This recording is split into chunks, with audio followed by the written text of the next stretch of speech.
Здравейте на всички, името ми е Петър Тишкин. Вчера в шоуто на Слави Иван Куликов размаха документи и копия от Държавен вестник, в които пишело, че за празненствата по повод 100 години независимост на България правителството е дало над 5 милиона лева.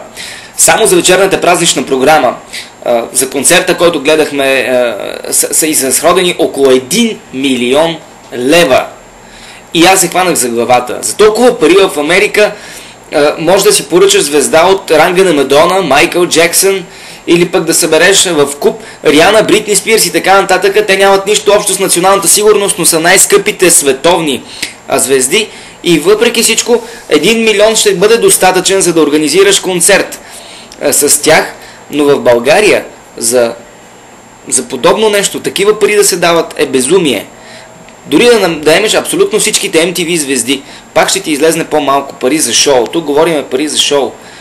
Не знам как сърце им дава на тези управници да разписват такива суми, при положение, че нито празненствата бяха толкова грандиозни, нито пък държавата може да си позволи такива разходи. То е малко като при циганите се получава. Нямаме пари за дупки по улиците, нямаме пари за чинове в училищата, болниците ни се разрухват, обаче празник за 5 милиона имаме.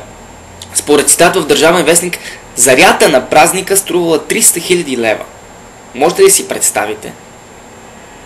Толкова пари във въздуха за 5 минути. Не знам дали фойерверки или това са били, или някакви истински военни такива снаряди са гърмели тези хора. Една нормална заря не струва повече от 5 до 10 хиляди. Хубава заря да бъде некъде 20 хиляди. Но 300 хиляди е абсурдно. Това е положението, граждани на България. Жалко е, че почти никой не иска сметката на Станишев за празненствата, а тя се оказва шокираща. Това е.